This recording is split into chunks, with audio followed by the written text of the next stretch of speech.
Okay, so let me start by saying I never thought I'd end up here. I don't even know if anyone will believe me, but screw it, I have to get this out. If this post cuts off suddenly, then I'm probably dead.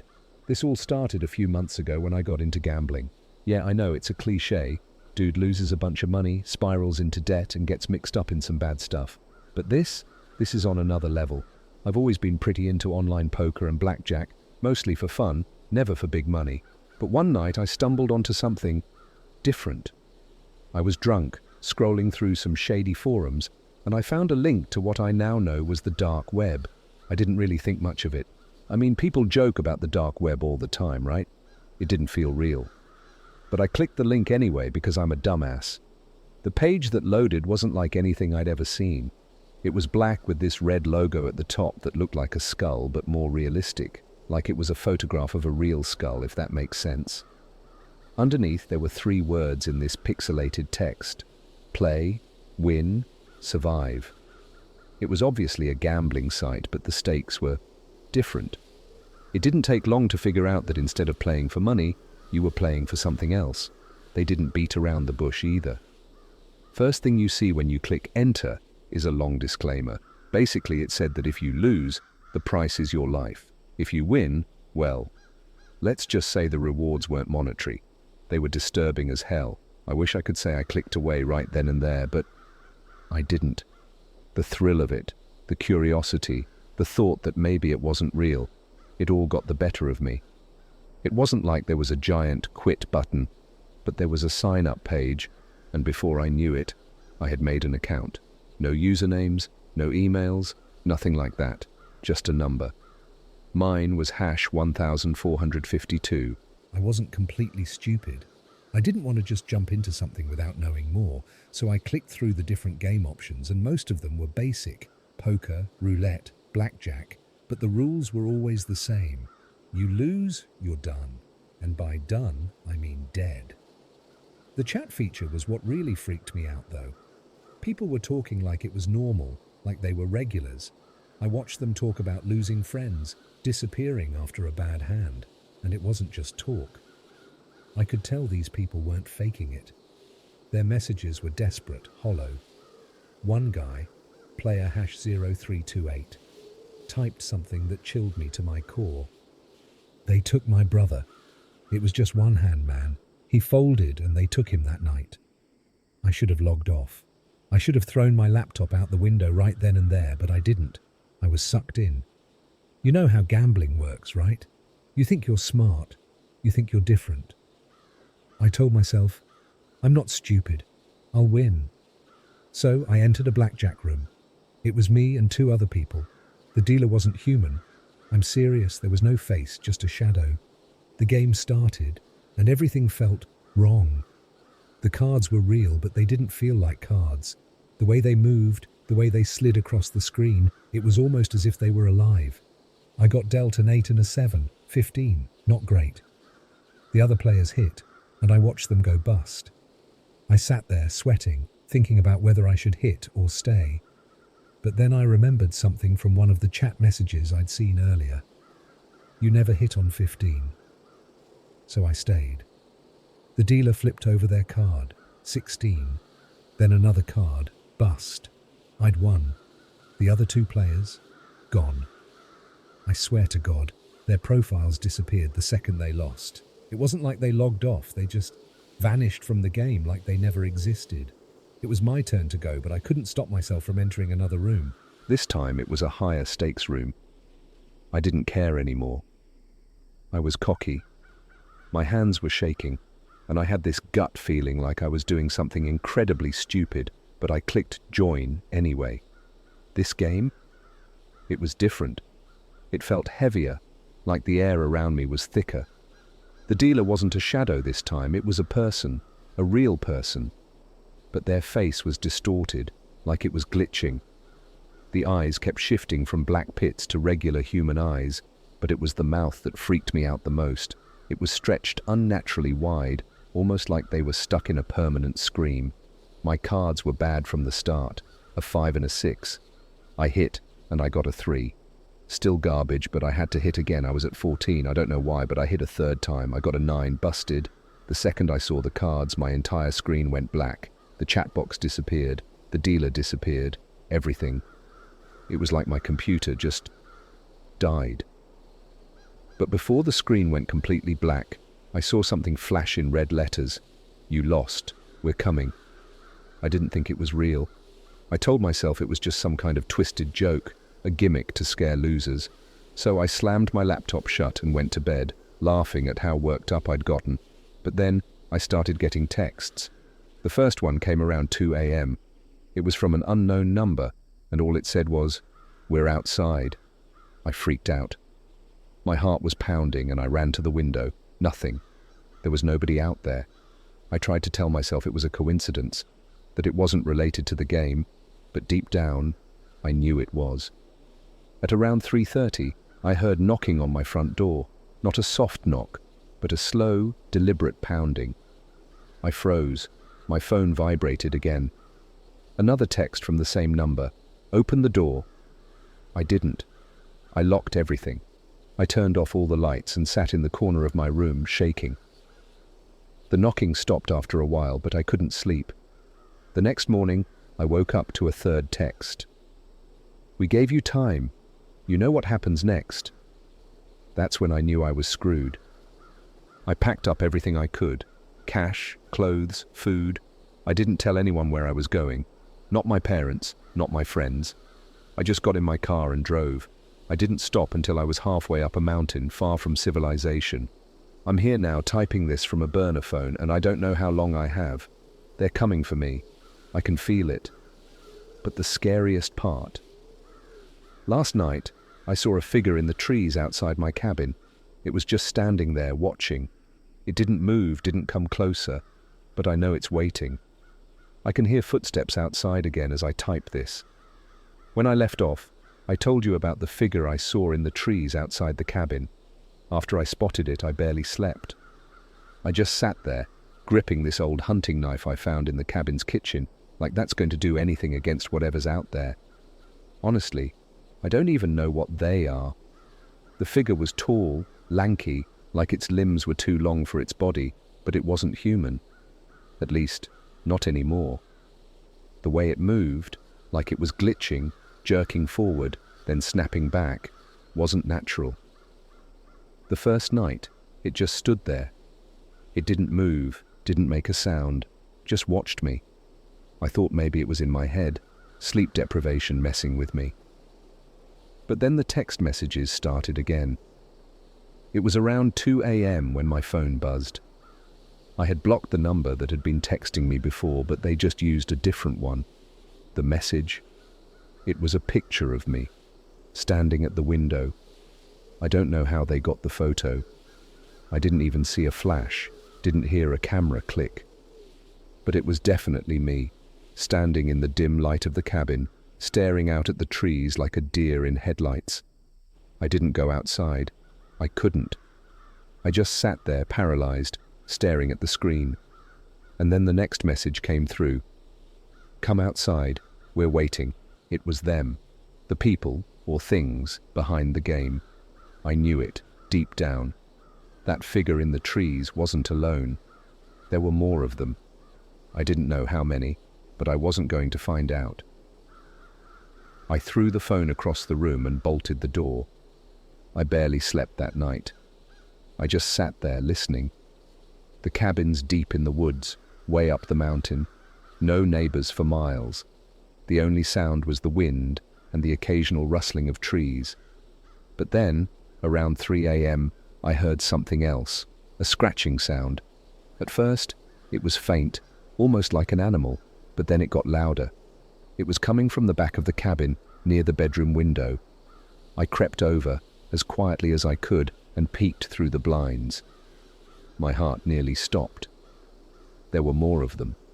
Not just one, but 3 figures standing in the woods, closer than before. They weren't moving like the first one I saw. These ones were twitching.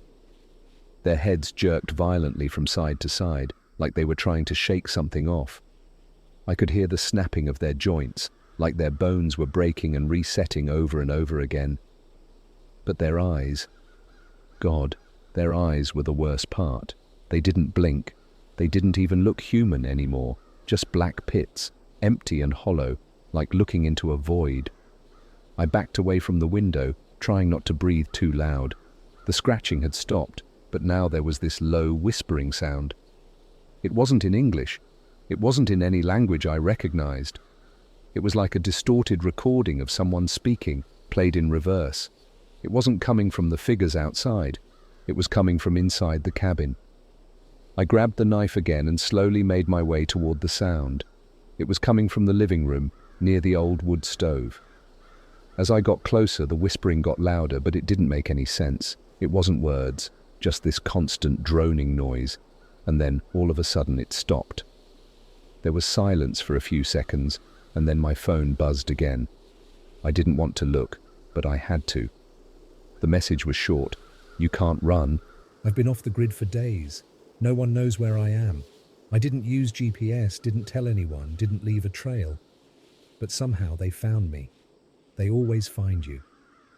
The second night was worse. I'd barricaded the doors and windows, put whatever I could in front of them, old chairs, a table, anything to make it harder for them to get in. But it didn't matter. Around midnight, I heard footsteps again. Slow, deliberate, like whoever it was wanted me to know they were there. I held my breath, gripping the knife so hard my hands started to cramp. And then, just like before, the texts started coming in.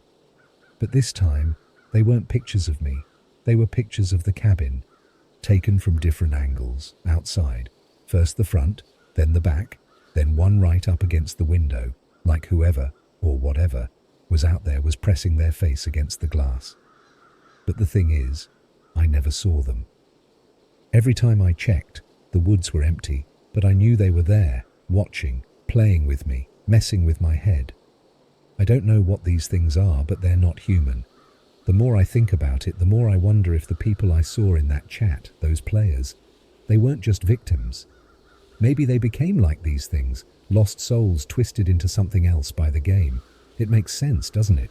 You lose, and you don't just die. You become part of it, part of the system. That's why they said they took that guy's brother. It wasn't just his life. They took his humanity. The third night, things escalated.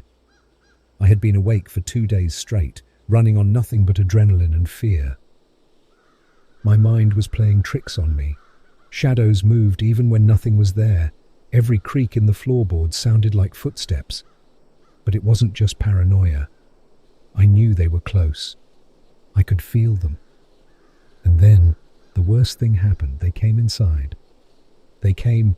I heard the door creak open. I had locked it, barricaded it, but it didn't matter.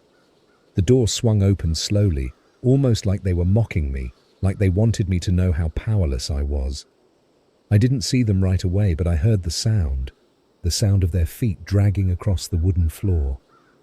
I ducked behind the couch, my back pressed against the wall, holding my breath. The dragging sound got closer and closer, but I didn't move. I couldn't. I didn't dare.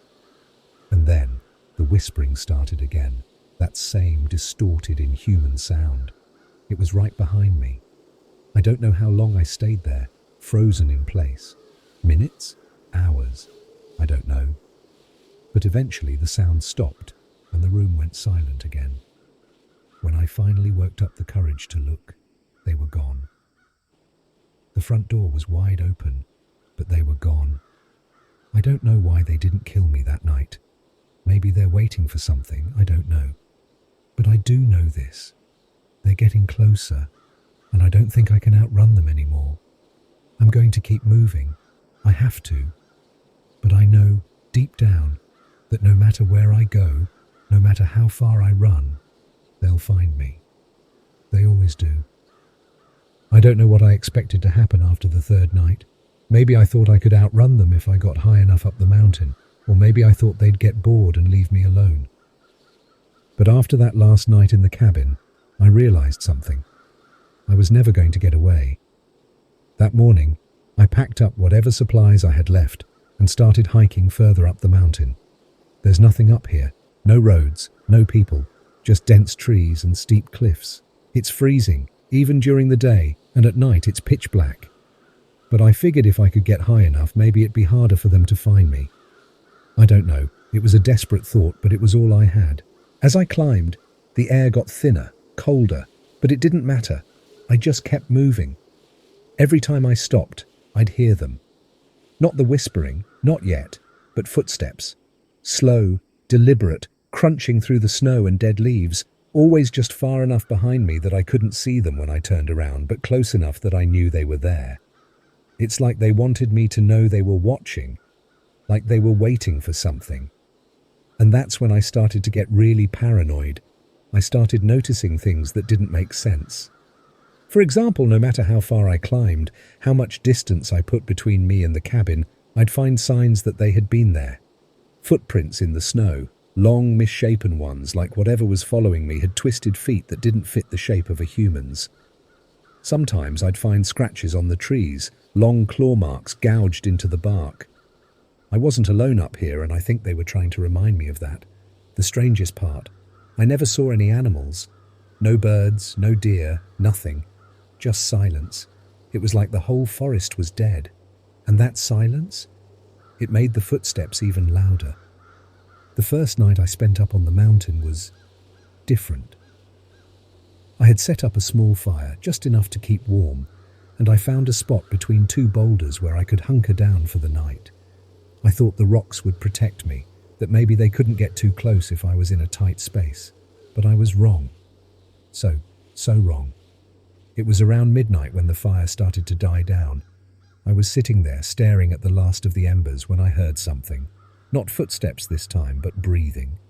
Slow, ragged breaths like someone or something was struggling to pull air into their lungs. I froze, gripping that stupid knife again, knowing it wouldn't do anything, but it made me feel less helpless. The breathing got closer, but I still couldn't see anything. My fire was nearly out, and the darkness around me felt like it was swallowing everything. I held my breath, trying to figure out where it was coming from, and then I heard it. A voice. But not just any voice. It was my own. You can't hide from us. It was like someone was mimicking me, but it wasn't right. The voice was distorted, like it was coming from a broken speaker, crackling and glitching. My chest tightened. It was one thing to hear the whispers, to feel them watching me, but hearing my own voice, hearing them use it against me, that was something else. I grabbed my flashlight and clicked it on, shining it toward the trees where the voice had come from. And that's when I saw them. There were 3 figures, standing just at the edge of the light, barely visible, but I knew they were there.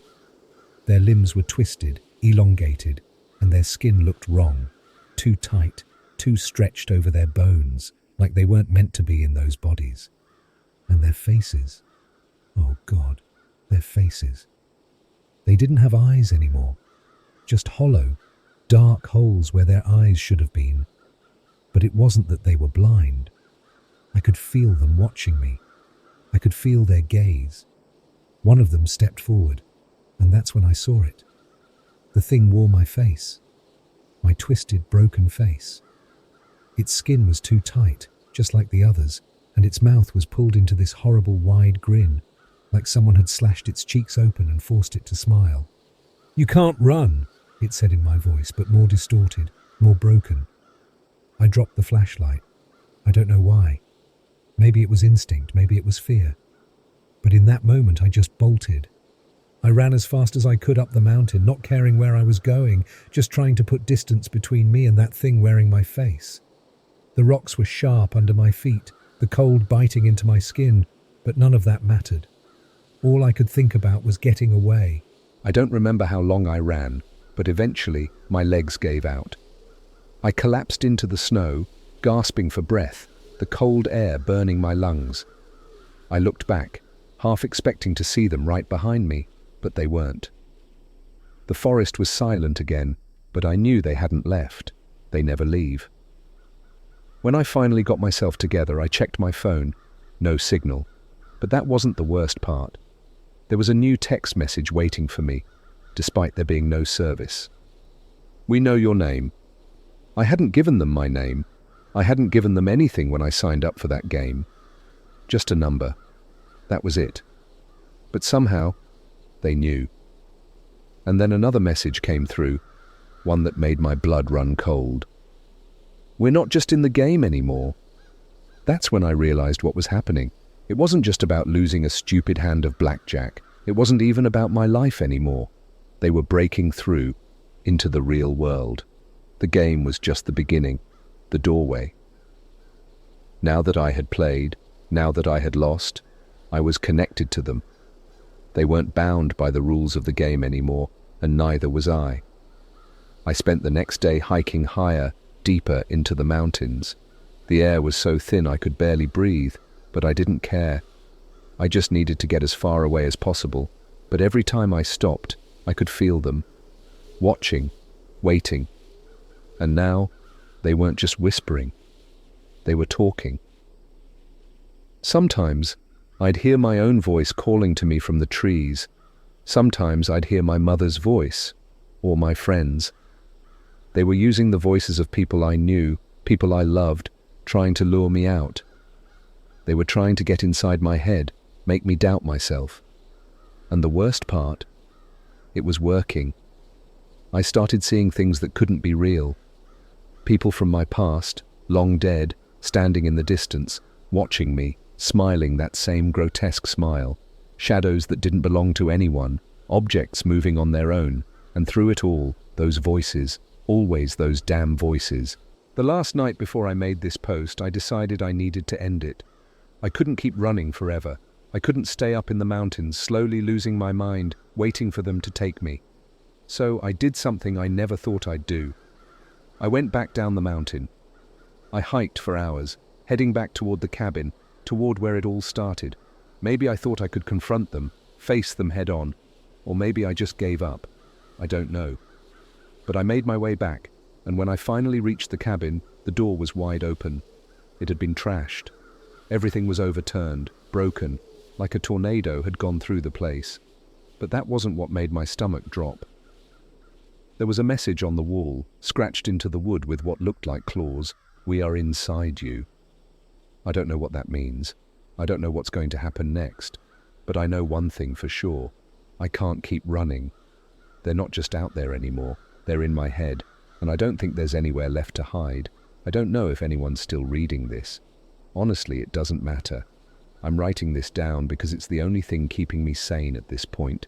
The further I go, the less sense everything makes. I don't know what's real anymore, and I'm not sure if I'm even still myself. After finding that message carved into the wall of the cabin, "We are inside you," I lost it. I stood there for what felt like hours, staring at those words, trying to make sense of them. What did they mean by inside me? Were they messing with my head? Were they literally in my head? Was I infected by whatever they are, or was I losing my mind from the paranoia? I started to doubt everything. I hadn't eaten in days, barely slept, and I knew my grip on reality was slipping. But that phrase, "we are inside you," kept looping in my mind over and over, until I could practically hear them saying it in their distorted voices. I needed to get away from the cabin, so I left. But this time, something felt different. The air was thicker, heavier. Every breath I took felt like I was inhaling smoke. The trees around me didn't feel like trees anymore. They felt like they were watching me, silently judging every move I made. There was something alive about the forest now, like it was pulsating, breathing with me. It was as if the mountain itself had turned into one giant, living organism, and I was trapped inside it. I pushed further, trying to escape, trying to get as far away as I could, but no matter where I went, that feeling stayed with me. Like something had its claws hooked into my brain, dragging me down with it. That's when the headache started. It wasn't like a normal headache, it was sharp, like needles stabbing into my skull. Every step I took, every breath, made it worse. I could barely think straight. And then the whispering came back. This time it wasn't outside. It was inside my head, echoing around like some kind of demented chant. "You're ours now. You can't escape us." It wasn't my voice anymore. It wasn't any voice I recognized. Just this endless pulsating droning that made my skin crawl. I tried to push it out, tried to think about anything else, but it kept coming back, louder each time. I stumbled through the woods like a madman, clutching my head, trying to block it out. But I couldn't. I don't know how long I wandered like that. Hours, maybe days. Time had stopped meaning anything. All I knew was that I had to keep moving. I couldn't stop. Every time I paused to rest, I felt them getting closer. I didn't see them, but I knew they were there, hiding in the shadows, waiting for me to give in. The hallucinations started not long after that. I was walking through the woods when I heard laughter, familiar laughter. My heart stopped for a second and I turned around. There, standing in the distance, was my mom. At least I thought it was her. She was standing by a tree, smiling, just like I remembered her. But something was wrong. Her eyes were too wide, her smile too big, stretching across her face in a way that wasn't natural. I tried to tell myself it wasn't her. It couldn't be. But she spoke. "Come here, sweetie. Let's go home." Her voice was exactly how I remembered it, soft and warm. But the longer she talked, the more distorted it became, like it was coming from an old, broken radio. It echoed in my head, bouncing around my skull until I couldn't think straight. "Let's go home." I took a step back, shaking my head. I couldn't believe it. I knew it wasn't real. I knew this was them, playing with me. But part of me wanted to go to her, wanted to believe it was real. My brain kept telling me that maybe this nightmare would be over if I just walked up to her. Maybe she could take me away from this. But then she started laughing. It wasn't her laugh. It was something else, something that crawled under my skin and made my stomach turn. It was too loud, too high-pitched, echoing through the trees. Her mouth opened wider and wider, that same grotesque grin stretching impossibly far across her face. "Come closer, sweetie." I ran. I ran faster than I ever thought possible, crashing through the forest, tearing through branches and thorns, not caring about the cuts or the cold. I just needed to get away from her, from whatever that thing was pretending to be her. My legs were shaking, and I could barely see straight, but I didn't stop. I couldn't. But then, the worst thing happened. I started hearing my voice. It was coming from the trees now, calling to me. But it wasn't normal. It was like someone had recorded me and then played it back at double speed, over and over again. "We are inside you. We are you. You are us." It was deafening. I clamped my hands over my ears, but it didn't matter. The sound wasn't outside. It was inside my head, like it was eating away at my brain. I felt something wet trickling down the side of my face. At first I thought it was sweat, but when I looked at my hands, they were covered in blood. I was bleeding from my ears. The pain was unbearable, like something was drilling into my skull, trying to dig its way deeper inside. I fell to my knees, screaming, but my voice didn't sound like my own anymore. It was garbled, distorted, like the voices that had been whispering in my head all this time. I was becoming like them. I could feel it. They were inside me, twisting me, changing me into whatever they were. I don't know how long I stayed there on the ground, curled up in the snow, but at some point the pain stopped. The voices quieted, the whispers faded, and for a moment there was silence. I thought maybe it was over, that I had won, or at least survived. But then I looked up. There was a figure standing in front of me. Not one of those twisted, hollow creatures from before. No, this one was different. It looked like me. Exactly like me. Same clothes, same face, same everything. But its eyes, they weren't mine. They were black pits, deep and endless, like the void I'd been running from this entire time. "You can't escape us," it said in my voice. I stared at it, unable to move, unable to think. My heart was pounding, and my breath came in short, ragged gasps. The thing stepped closer, towering over me, and I could see its mouth start to twitch, stretching into that same grotesque grin I had seen on the others.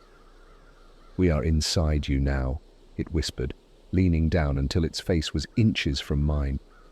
I wanted to scream, to fight, to run, but I couldn't move.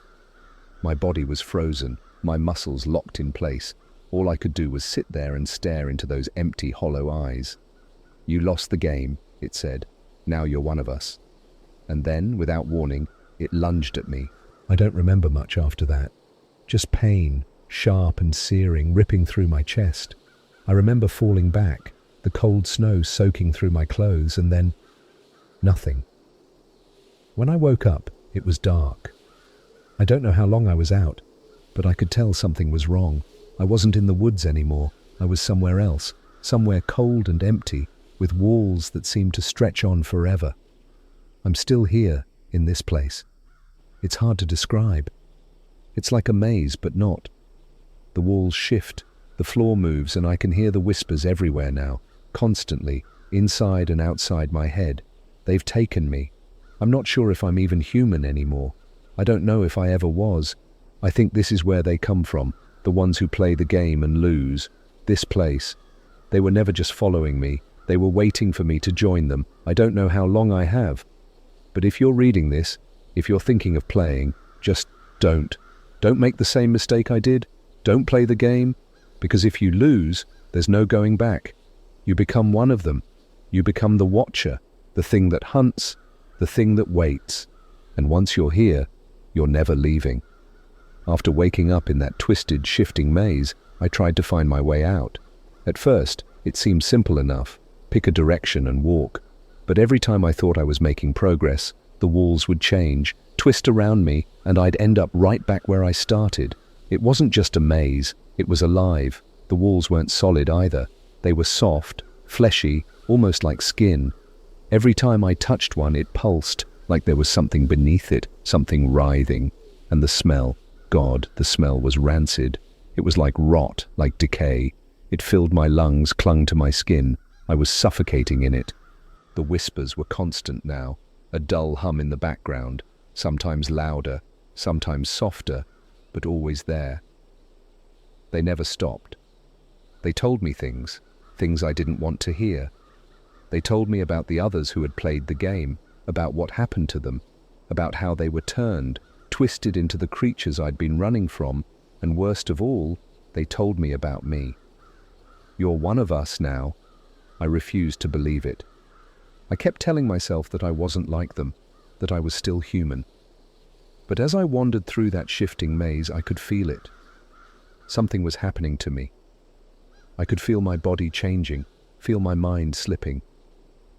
I tried to fight it. But every time the whispers grew louder, it became harder to hold on, harder to remember who I was. The first real sign that I was losing myself happened when I saw my reflection. I didn't even realize it was a mirror at first. The wall in front of me shifted, and suddenly, there I was, staring at myself. Only, it wasn't really me. The thing in the reflection looked like me, sure, but its skin was pale, almost grey, and its eyes were dark pits, just like the creatures I'd seen in the forest. I reached up to touch my face, and it did the same, mimicking me perfectly. But there was no recognition in its eyes. It wasn't me anymore. It was something else, something hollow. I punched the mirror, shattered it into 1,000 pieces, but it didn't change anything. When I looked down at my hands, I saw blood, my blood, but it didn't hurt. I couldn't feel anything. My hands didn't even look like mine anymore. They were too long, too thin, the fingers twisting in ways they shouldn't. That's when I knew. The transformation had already started. I wasn't me anymore. I was becoming one of them. I tried to keep going, keep moving through the maze, but everything was getting worse. The walls closed in on me, the whispers louder, clearer. They weren't just nonsense anymore, they were commands. Stop running. You belong to us. You are home. I tried to resist, tried to keep walking, but my legs wouldn't listen. My body wasn't mine anymore. I could feel my limbs locking up, freezing in place, but not from fear. It was like someone else was controlling them now, like I was a puppet on strings. And the puppet master, it was them. Then came the voices, not the whispers, but real voices. Familiar ones. I heard my dad calling my name, telling me to come home. I heard my best friend's laugh, clear as day. echoing through the corridors. I heard voices from my childhood, people long dead, speaking to me, calling me, telling me to follow them. I knew it was a trick.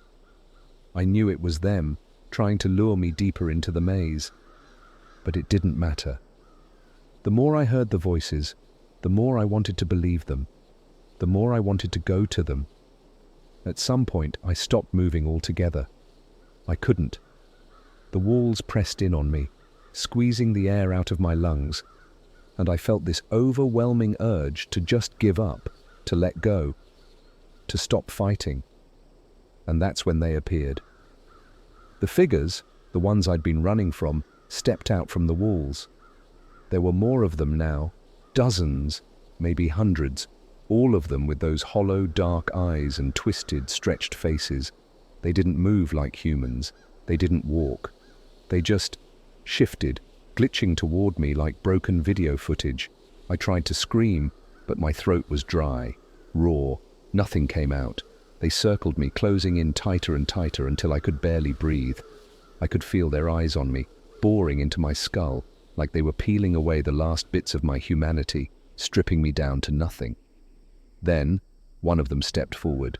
It was the one that looked like me. It stared at me with those empty black eyes, and I saw something flicker in them. Recognition, maybe. It tilted its head, just like I would, and smiled that horrible, grotesque grin. "You can't fight it," it said. "You're one of us now." I wanted to deny it, wanted to scream that I wasn't, that I was still human, still me, but I couldn't. Deep down, I knew it was true. I could feel it. I wasn't human anymore. I hadn't been for a while. That's when they reached for me. Dozens of hands, all twisted and deformed, grabbed at me, pulling me down. I couldn't resist. My body wasn't mine anymore. I was sinking, falling into the ground, the fleshy, shifting floor swallowing me whole. And as I sank, the last thing I saw was me, or the thing that looked like me, smiling down at me, whispering the same words over and over. "You lost the game. Now you're one of us." And then, everything went black. I don't know where I am now. There's no light, no sound, no feeling, just emptiness. I think I'm still in the maze, but it's different now. The walls aren't shifting anymore because there are no walls. There's nothing. I think this is what it's like to become one of them, to lose yourself completely, to become just another hollow, empty thing, waiting in the shadows for the next player to fall into the trap. Maybe that's the real game. Maybe that's the point. You play, you lose, and then you become part of it, part of the system, part of the maze. I don't know if anyone will read this. I don't know if it even matters. But if you're out there, if you're thinking about playing, just don't. Don't play the game. Because once you lose, you're never really gone. You're just waiting. Waiting for the next person to take your place.